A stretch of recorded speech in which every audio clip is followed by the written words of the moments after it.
Big boss Malayalam season 7 നാളത്തെ എപ്പിസോഡിലെ എവിക്ഷനുമായിട്ട് ബന്ധപ്പെട്ടൊരു ഒരു promo പുറത്തു വന്നിട്ടുണ്ട്. ഈ ഒരു പ്രോമോയിൽ കാണിക്കുന്നത് എന്താണെന്ന് വെച്ച് കഴിഞ്ഞാൽ എവിക്ഷൻ റിലേറ്റഡ് ആയിട്ടുള്ള കാര്യങ്ങളാണ്. എവിക്ഷൻ ഡ്രാമയും കാര്യങ്ങളൊന്നും ഇല്ലാതെ തന്നെ ഒരാളെ പുറത്താക്കും എന്നാണ് തോന്നുന്നത്. അത് ആരായിരിക്കും എന്നുള്ള കാര്യവും ഇപ്പം നല്ല രീതിയിൽ തന്നെ സോഷ്യൽ മീഡിയയിൽ കൂടി സർക്കുലേറ്റ് ആവുന്നുണ്ട്.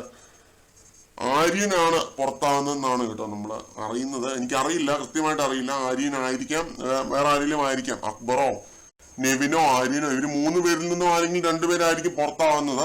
പക്ഷെ ഞാൻ സോഷ്യൽ മീഡിയയിലൊക്കെ നോക്കിയ സമയത്ത് സർക്കുലേറ്റ് ആവുന്ന ഒരു വിവരം, അത് മുൻ സീസൺസിൽ പങ്കെടുത്തിട്ടുള്ള മത്സരാർത്ഥികൾ തന്നെ പറഞ്ഞുകൊണ്ടിരിക്കുന്ന കാര്യമാണ് കേട്ടോ. നമ്മുടെ ശോഭാ വിശ്വനാഥ് പോസ്റ്റ് ചെയ്തിട്ടുള്ള കാര്യമാണ് പറയുന്നത്. ആര്യൻ പുറത്തായത് അൺഫെയർ ആണെന്ന് പറഞ്ഞിട്ട് വലിയ ലേഖനമൊക്കെ എഴുതിയിട്ടുണ്ട്. അപ്പോ ഇതിന്റെ വെളിച്ചത്തിലാണ് ഞാൻ പറയുന്നത് ആര്യൻ പുറത്തായി എന്ന് തന്നെ ഇരിക്കട്ടെ.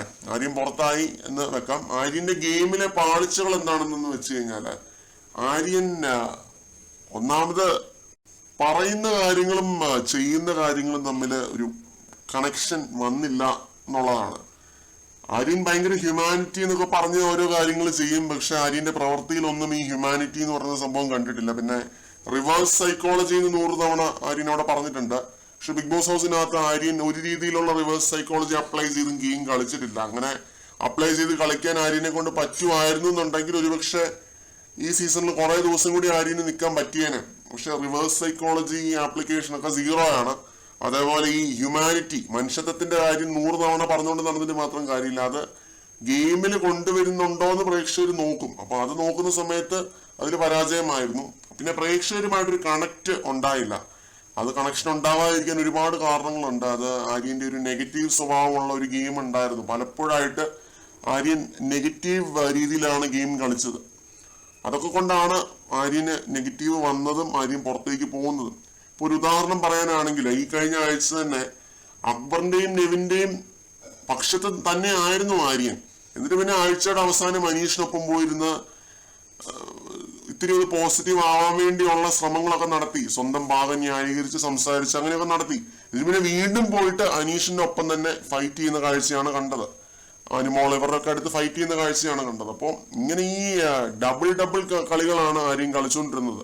ഇപ്പൊ ഒരു സൈഡിൽ ഇൻഡിവിജ്വൽ ആയിട്ട് കളിക്കാനായിട്ട് ആര്യനെ കൊണ്ട് പറ്റിയില്ല എന്നുള്ളത് ഒരു റീസൺ ആണ് പുറത്താവാനായിട്ടുള്ള. ഇപ്പൊ ഇൻഡിവിജ്വൽ ആയിട്ട് ഗെയിം കളിച്ച് തന്നെ മുന്നോട്ട് പോകണമെന്ന് പറഞ്ഞു കഴിഞ്ഞാൽ എല്ലാവരെയും കൊണ്ട് അത് പറ്റില്ല. കൂട്ടത്തിൽ കൂടി നിൽക്കുകയാണെന്നുണ്ടെങ്കിലും അതിനകത്തൊരു ഇൻഡിവിജ്വാലിറ്റി വേണം.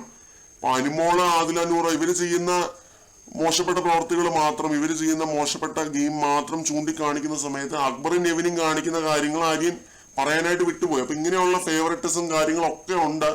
ആര്യന്റെ ഗെയിമിലെ വലിയ പാളിച്ചകളാണ് ഇതൊക്കെ. പിന്നെ ഈ സദാചാരം കാര്യങ്ങളൊക്കെ ഒത്തിരി നെഗറ്റീവായിട്ട് വന്നിരുന്നു. അത് എത്രയൊക്കെയാണെന്ന് പറഞ്ഞാലും ആര്യന്റെ ഭാഗത്തു നിന്ന് വീഴ്ചകൾ സംഭവിച്ചിട്ടുണ്ട്, പോരായ്മകൾ വന്നിട്ടുണ്ട്. അവിടെയൊക്കെ ആര്യൻ ഒരു കണക്ഷൻ ഡെവലപ്പ് ചെയ്യാനുള്ള ഒരു സ്കോപ്പ് ഉണ്ടായിരുന്നു. അവിടെ ഒന്നും ആര്യൻ നല്ല രീതിയിൽ ഗെയിം കളിച്ച് പ്രേക്ഷകരുമായിട്ടൊരു കണക്ഷൻ ഉണ്ടാക്കാനായിട്ട് ശ്രമിച്ചിട്ടില്ല. അത് എത്ര PR ചെയ്ത് വെളുപ്പിച്ചിട്ടും അങ്ങനെയൊന്നും ഉണ്ടായില്ല എന്നുള്ളതാണ് സത്യം. ഇത് ഷോ കാണുന്ന കുറെ ന്യൂട്രൽ ആയിട്ടുള്ള പ്രേക്ഷകരുണ്ട്. അവരൊന്നും സപ്പോർട്ട് ആര്യന് നേടിയെടുക്കാൻ പറ്റിയില്ല എന്നുള്ളത് തന്നെയാണ്. ഷോ തീരാൻ ഇനി 2 ആഴ്ച ബാക്കി നിൽക്കെ ആര്യന്റെ എവിക്ഷന് കാരണമായത്. അപ്പൊ ഇതൊക്കെയാണ്. കൂടുതൽ വീഡിയോകളുമായിട്ട് നമുക്ക് വീണ്ടും കാണാം.